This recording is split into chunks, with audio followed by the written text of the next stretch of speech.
नमस्कार। आइए बात करता हूं मैं आपकी कनिष्ठ उंगली के बारे में। कनिष्ठ उंगली ज्ञान की उंगली के रूप में जानी जाती है, बुद्धि की स्थिरता के लिए जानी जाती है। क्या बुद्धि की कमी है व्यक्ति में? कहीं से भी कहीं तक बुद्धि की कोई भी कमी नहीं। यहाँ आपके प्रथम पर्व तक, यानी कि कुल मिलाकर के सूर्य की उंगली के जो पहला कट होता है ऊपर से, उस तक इस उंगली की लंबाई पहुंच गई। बुद्धि की कोई कमी नहीं, भाषा शैली की कोई कमी नहीं, यारदाश्त की कोई कमी नहीं। कमी है तो किस बात की कि सेकंड पर्व व्यावहारिक अपने आप में खराब है। और जब ये सेकंड पर्व अपने आप में खराब हो जाता है तो इसका अपने आप में क्या प्रभाव होता है, ये मैं वर्तमान की बात कर रहा हूँ। जब तक ये कट के निशान रहेंगे तब तक आपका जो सवाल नंबर 4 है उसका परिणाम आपको भोगना पड़ेगा। आपने कहा हम हमेशा से डिसीजन बहुत सोच समझ कर लेते हैं, बट फिर भी एंड में हमेशा मेरा डिसीजन गलत साबित हो जाता है, इसका क्या सॉल्यूशन है? देखिए, यहाँ मैं जो मेरी अपनी मैथ है उसके अनुसार मैं किसी भी चीज़ के अंदर सबसे ज़्यादा प्राथमिकता बुद्धि को देता हूँ। और बुद्धि का सेकंड पर जब व्यवहारिक पीड़ित हो जाए तो व्यक्ति अपने आप से स्वयं ऐसा ज़्यादा महसूस करता है कि वो उसे लोग चाहते नहीं हैं, उसे लोग मानते नहीं हैं, और वो खुद भी जल्दबाजी में ही ऐसी उसे बहुत सोच समझकर भले ही समझता हो, लेकिन कुल मिलाकर उससे मैं कहीं ना कहीं ये भ्रम रहता है कि लोग उसका सम्मान नहीं करते। ऐसी बहुत सारी बातें आती हैं, तो उसकी वजह से आपको अपने व्यवहार पर नियंत्रण रखना होगा, आपको अपनी एकाग्रता को बढ़ाना होगा। तो कुल मिलाकर एकाग्रता की कमी है, उस पर ध्यान रखिएगा। आइए बात करता हूँ यहाँ पर मैं आपकी सीधा सीधा सूर्य की उंगली के लिए, यश के लिए, मान सम्मान के लिए, राज्य सरकार की नौकरी को प्राप्त करने के लिए। उंगली पर किसी भी प्रकार का कोई अशुभ चिन्ह तो नहीं है। यानी कुल मिलाकर अगर मैं देखता हूं तो माता पिता भी आपको प्रेम करते हैं, आप भी माता पिता को बहुत प्रेम करते हैं, भाई बहनों को साथ लेकर के चलते हैं। भले ही यहाँ पर बहुत अच्छी खड़ी हुई रेखाएं मुझे नहीं मिल रही जो राज्य सरकार से सपोर्ट दिलाती हैं, वो रेखाएं यहाँ पर नहीं है, लेकिन किसी प्रकार का बदनामी का योग यहाँ पर नहीं है। यानी सामान्य सा आपका सामान्य क्षेत्र में आपके लोगों के साथ में आपके संबंध हैं और सामान्य आपका सम्मान है। अब बात करता हूं यहाँ पर मैं सीधा सीधा आपकी तीसरी उंगली, जिसको बोलते हैं शनि की उंगली। यहाँ पर कहीं पर भी बहुत वेगात्मक रूप से कोई रेखा खड़ी हुई नहीं है, कोई बहुत पॉजिटिव चिन्ह तो नहीं है, बहुत नेगेटिव चिन्ह नहीं है। तो नेगेटिव चिन्ह में सेकंड पर कुछ जब इस प्रकार के हल्के हल्के कट हों तो इसका मतलब होता है धन के आगमनों के प्रति चिंतित हैं आप। यहाँ थर्ड पर भी थोड़ा सा लगता है इसी प्रकार से माइनस रेखाओं के साथ में, और सेकंड पर भी यहाँ थोड़ा सा मैं जरूर कहूँगा कि हाँ, वास्तव में ही आप यहाँ धन की स्थिति के हिसाब से आपकी स्थिति मजबूत नहीं है। साथ ही साथ यहाँ पर शारीरिक रोगों के लिए अगर बात करता हूँ तो बस वो कनिष्ठ वाली उंगली, यानी कि अपने आप में आपकी मानसिक स्थिरता मजबूत नहीं है। तो यहाँ रोग कोई नहीं, हाँ धन की स्थिति कमजोर जरूर है। आइए बात करता हूँ इसके बाद में मैं आपकी सीधा सीधा बृहस्पति की उंगली के बारे में। बृहस्पति की उंगली, ये बीच का गैप, धन के आगमन हुए, आ भी जाए तो आने से जाने के खर्च बने रहते हैं। ऐसी स्थिति में यहाँ पर, क्योंकि मैंने आपका हाथ पहले ही पढ़ लिया है, आपका कोई भी नग कभी भी आप जीवन में न पहने। हाँ, इस उंगली के अंदर यदि आप चाहें तो एक सोने की उंगली पहन सकते हैं, एक पीतल का चौड़ा छल्ला पहन सकते हैं जो आपके धन के आगमनों को बनाएगा। यहाँ पर कुल मिलाकर के अभी किसी भी प्रकार से पत्नी से मतभेद नहीं, किसी प्रकार से संतान से मतभेद नहीं।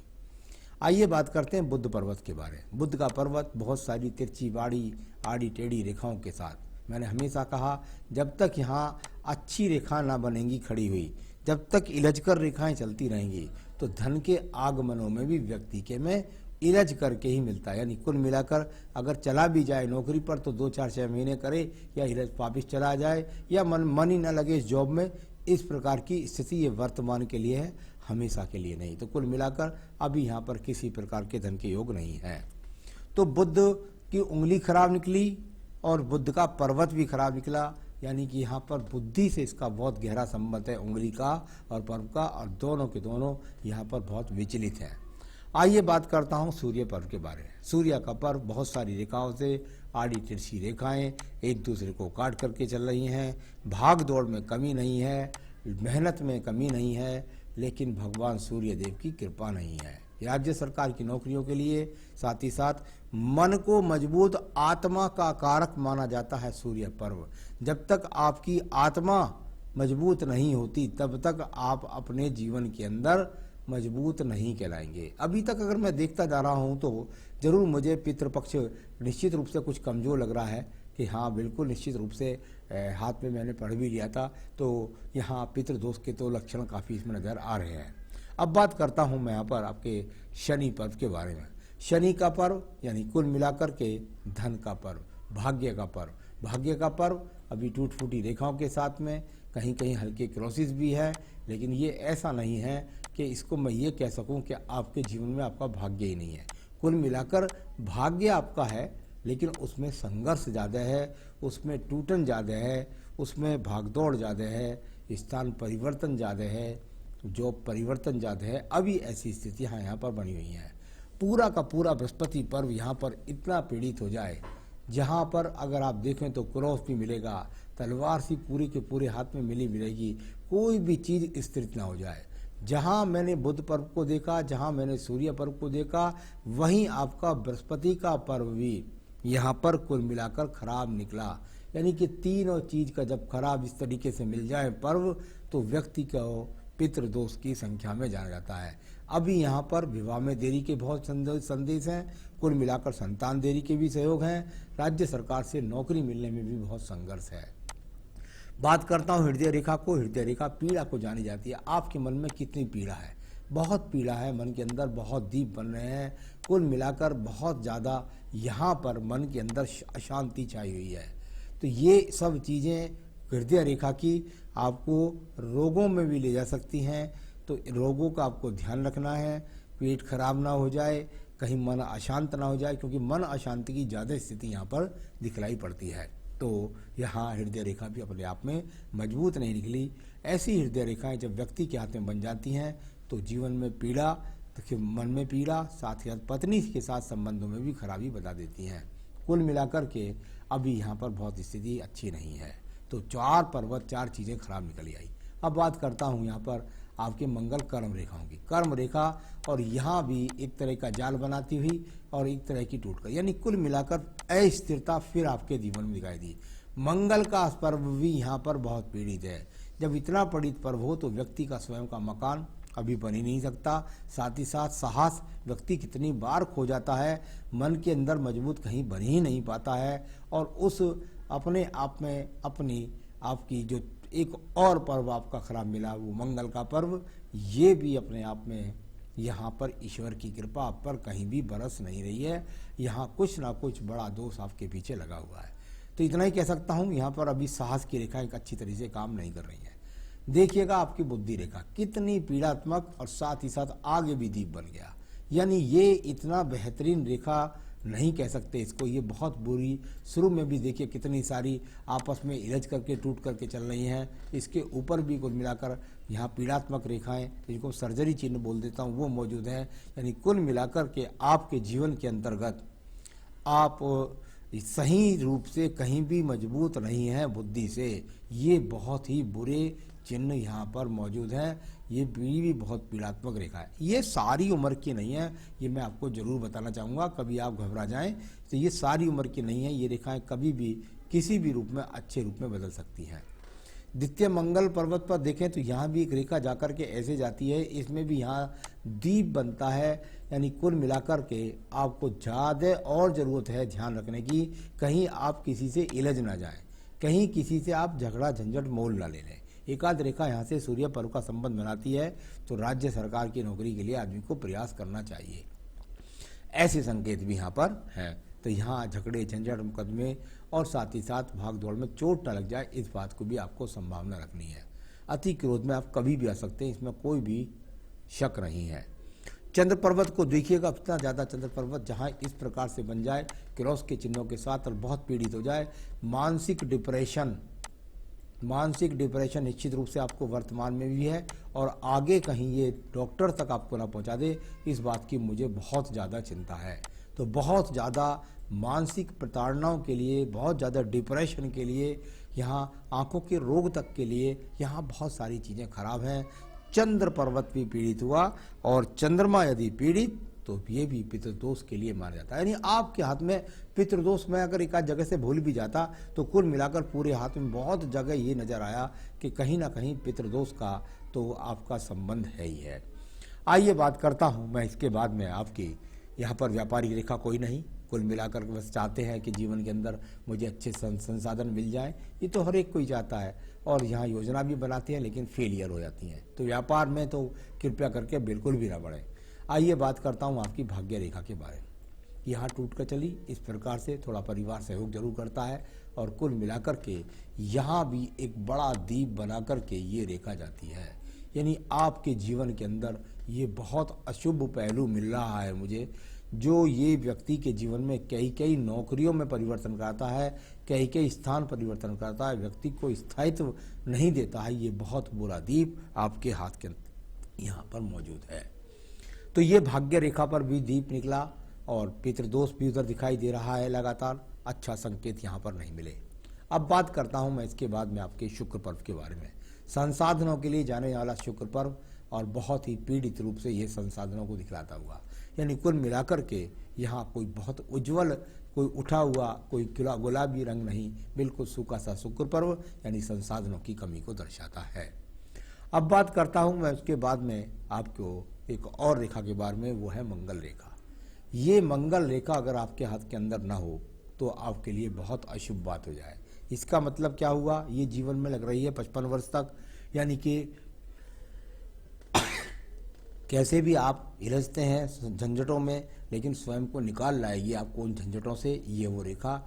आप सोच जाएंगे भाई ठीक है, जो मुझे भगवान ने दिया है मैं उसको भोगने के लिए तैयार हूँ। आयु रेखा को देखिएगा, यहाँ से गहरी और फिर यहाँ से हल्की जाकर के इस रेखा में आपकी भाग्य रेखा में मर्ज हो रही है। यानी कुल मिलाकर इस रेखा में मर्ज होकर ये आगे तक चली गई। अभी 76-77 की है, आगे भी ये रेखाएं बढ़ती रहती हैं। तो कुल मिलाकर के यहाँ आपकी आयु रेखा ये 76 वर्ष के आसपास। मैंने पूरा हाथ आपका पढ़ा, अब मैं आपके हाथों को सवालों का जवाब ले लेता हूँ।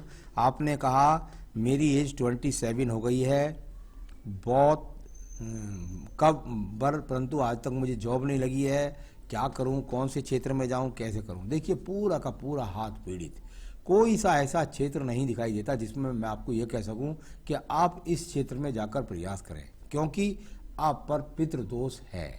पितृदोष जब होता है तो जब तक आप पितृदोष की जो भी आपके परिवार में बैठ करके उसकी अनुष्ठान ना करा लें, जब तक वो पीछा नहीं छोड़ता है। यहाँ पर जब मैंने हस्तरेखा के अंदर में देखता हूँ और सूर्य का प्रभाव ज़्यादा देखता हूँ तो मैं कहता हूँ सूर्य की पूजा कर लीजिए। सूर्य सारे अरिष्टों यानी सारे अंधकार को दूर करने वाला एकमात्र सूर्य होता है, उसकी वरिष्ठता आपको यहाँ पर करनी होगी। आपके हाथ के अनुसार, अलग अलग हाथ के अनुसार अलग अलग बातें होती हैं और यहाँ उसको उज्जवल करना होगा, उससे आपकी जो वो सब चीज़ें आपके जीवन की सफलता। यहाँ कुल मिलाकर मैं कह सकता हूँ बस 2023 तक ही आप राज्य सरकार की नौकरी के लिए प्रयास कीजिए, उसमें कुछ हो जाए तो हो जाए, वरना आगे मुझे कहीं भी नहीं लगता कि आपको राज्य सरकार की नौकरी। तो जो जो मिल जाए, जिस क्षेत्र में मिल जाए, कृपया करके कर लीजिएगा। आपको कोई समझता नहीं है, ये तो आपका हाथ बताता है कि आप दुनिया को नहीं समझते हैं। आप खुद मानसिक पीड़ा में रहते हैं, इसलिए आपको सारी दुनिया में ऐसा लगता है कि कोई आपको समझता नहीं है। हाँ, वैवाहिक जीवन को लेकर के जरूर बहुत प्रताड़ना है, बहुत सोच समझ करके कुंडली मिलान करके विवाह करें यदि आपकी कुंडली है तो, और कुंडली मिलान कर विवाह करें या कुंडली हमसे मिलवा लें, वरना बहुत मुश्किल है। इंटरकास्ट मैरिज का कहीं योग नहीं है। पितृदोष के पूछा आपने, हाँ पितृदोष आपका है, मैं भी बार बार बता रहा हूँ, सॉल्यूशन आपको बता दूंगा। खुद पर कॉन्फिडेंस भी पूरी तरह से खत्म हो गया है, बिल्कुल निश्चित हो गया होगा, हाथ पूरा बताता है। क्या पहले जैसा कॉन्फिडेंस आएगा? क्यों नहीं, जीवन के अंदर बार बार परिवर्तन आते रहते हैं। आपने कहा मुझे एस्ट्रोलॉजी, न्यूरोलॉजी, पैमिस्ट्री में बहुत इंटरेस्ट है, क्या हम उसे सीख पाएंगे? कहीं भी स्थिरता जीवन में लाइएगा, क्योंकि ये इतना आसान नहीं है जितना था। पहले ही आप बहुत अस्थिर हैं, कृपया करके अपने टारगेट जहाँ जॉब मिल जाए, जैसे मिल जाए वहाँ चले जाइएगा, क्योंकि यहाँ पर कहीं से कहीं तक भी आप ये चीज़ सीखने के लायक व्यक्ति नहीं है। तो रुचि रखना एक अलग बात है, लेकिन उसे पेशा बनाना या उस पर भगवान की कृपा मैं तो ज़्यादा मानता हूँ। हम कुछ नहीं है, सिर्फ ईश्वर करने वाले हैं। तो कुल मिलाकर आइए मैं आपको बताता हूँ, कोई नग नहीं पहनना। सिर्फ उसमें मैंने बताया था सोने की अंगूठी पहन लीजिएगा या पहन लीजिएगा पीतल का कोई छल्ला। और आपका क्योंकि लाभेश भी, भाग्येश भी, कर्मेश भी, चंद्रमा भी, सब भी पीड़ित हैं, तो ये निश्चित रूप से पितृदोष का हाथ है। आइए मैं बताता हूँ आपको उपाय क्या। पितृदोष जो करा लिया हो वो ठीक है, जो पूजा पाठ करा लिया ठीक है, आपकी बेकार नहीं गई है, उसका लाभ कहीं ना कहीं आपके परिवार में बढ़ रहा है। आप क्या करें ये मैं बता देता हूँ। आदित्य हृदय स्रोत को शामिल कर लीजिए अपनी पूजा में। सिर्फ और सिर्फ आदित्य हृदय स्रोत रोजाना अपनी पूजा में पढ़िएगा। वो प्रकाश ऐसा भरेगा कि हाथ की रेखाएं सब खराब उजाले में बदल जाएंगी और आपका दोष दूर हो जाएगा। इसको पढ़िएगा, 108 दिन बाद इसका प्रभाव शुरू हो जाता है। आदित्य हृदय स्रोत रोज पढ़ें, साथ ही पढ़ें आप बजरंग बाण। ये 2 पूजा करनी है आपको। इतना करें, जीवन में सुखी रहे, यही मेरी शुभकामनाएं। नमस्कार।